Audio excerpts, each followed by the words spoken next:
ഇരമ്യാവ് 31:35. സൂര്യനെ പകൽ വെളിച്ചത്തിനും ചന്ദ്രൻ്റെയും നക്ഷത്രങ്ങളുടെയും വ്യവസ്ഥയെ രാത്രി വെളിച്ചത്തിനും നിയമിച്ചിരിക്കുന്നവനും കടലിലെ തിരകൾ അലറുവാൻ തക്കവണ്ണം അതിനെ ഇളക്കുന്നവനും സൈന്യങ്ങളുടെ യഹോവ എന്ന നാമമുള്ളവനുമായ യഹോവ ഇപ്രകാരം അരുളിച്ചെയ്യുന്നു.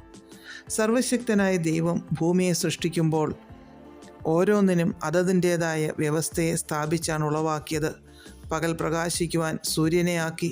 സൂര്യൻ ഇന്നുവരെ ഞാനിനിയും രാത്രി പ്രകാശിക്കാം എന്ന് തീരുമാനിച്ചിട്ടില്ല. ചന്ദ്രനും നക്ഷത്രങ്ങളും പകൽ പ്രകാശിക്കും എന്നും തീരുമാനിച്ചിട്ടില്ല. കടലിലെ തിരകൾ എപ്രകാരമായിരിക്കണമെന്ന് തീരുമാനിക്കുന്നത് നമ്മുടെ ദൈവമാണ്. സകലത്തിൻ്റെയും നിയന്ത്രണം കർത്തൃകരങ്ങളിലാണ്. ദൈവത്തിന് മനുഷ്യരോടുള്ള വാഗ്ദത്ത നിവൃത്തി ഒരിക്കലും പരാജയപ്പെടുകയില്ല. പ്രപഞ്ചത്തിലെ സർവ്വമണ്ഡലങ്ങളെയും നിയമങ്ങളിലൂടെ നിയന്ത്രിക്കുന്ന ദൈവത്തിൻ്റെ വ്യവസ്ഥ ഒരിക്കലും മാറിപ്പോവുകയില്ല.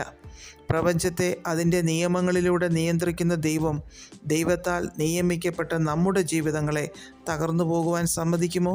ഒരിക്കലുമില്ല.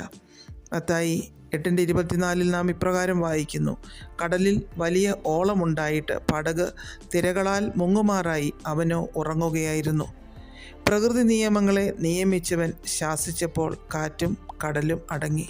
വലിയ ശാന്തതയുണ്ടായി. നമ്മുടെ ജീവിതത്തിന് കർത്താവ് ഒരു ഡിസൈൻ ഉണ്ടാക്കിയിട്ടുണ്ട്. ആ ഡിസൈനിനെ തകർക്കുവാൻ ലോകത്തിലെ സകല ഇരുട്ടിൻ്റെ അധികാരങ്ങളും കൂടി എഴുന്നേറ്റ് വന്നാലും നടക്കുകയില്ല. നടക്കാൻ ദൈവം അനുവദിക്കില്ല. നമ്മൾ കാലാകാലങ്ങളിൽ വീടുകൾ കുറവുകളൊക്കെ തീർത്ത് പുതുക്കി പണിയുന്നത് പോലെ നമ്മുടെ ജീവിതത്തിൽ തകർച്ചകൾ വരുമ്പോൾ പുതിയ കൃപകൾ നമ്മിലേക്ക് പകർന്ന് നമ്മെ കൂടുതൽ ഭംഗിയുള്ളതാക്കി തീർക്കുകയാണ് കർത്തൻ എന്നത് മനസ്സിലാക്കിയാൽ നമ്മുടെ ജീവിതത്തിൽ നമുക്ക് നിലനിൽക്കുവാൻ സാധിക്കും. കാരണം നിയന്ത്രണ കർത്താവാണ് നമ്മുടെ ദൈവം. യെശയ്യാവ് 51:15 തിരകൾ അലറുവാൻ തക്കവണ്ണം സമുദ്രത്തെ കോപിപ്പിക്കുന്നവനായി നിന്റെ ദൈവമായ യഹോവ ഞാനാകുന്നു. അങ്ങനെ സമുദ്രത്തിന്മേൽ അധികാരമുള്ള ദൈവം നമ്മുടെ പിതാവായിരിക്കുമ്പോൾ ശത്രു നമ്മെ തകർക്കാനായി എത്ര വലിയ ഇളക്കത്തെ കൊണ്ടുവന്നാലും നടക്കുമോ? ഇല്ല. യഹോവ ഇപ്രകാരം ഇന്ന് നമ്മോട് പറയുകയാണ്: നീ ഭയപ്പെടേണ്ട, ഞാൻ നിന്നോട് കൂടെയുണ്ട്. ഭ്രമിച്ചു നോക്കേണ്ട, ഞാൻ നിൻ്റെ ദൈവമാകുന്നു. ഞാൻ നിന്നെ ശക്തീകരിക്കും, ഞാൻ നിന്നെ സഹായിക്കും. എൻ്റെ നീതിയുള്ള വലങ്കൈ കൊണ്ട് ഞാൻ നിന്നെ താങ്ങും.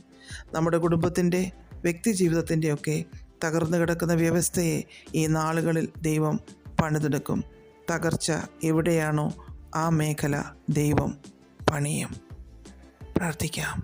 പ്രിയ പിതാവേ, അങ്ങയുടെ ശാശ്വത ഭുജങ്ങളാൽ ഞങ്ങളെ താങ്ങുന്നതിനായി നന്ദി.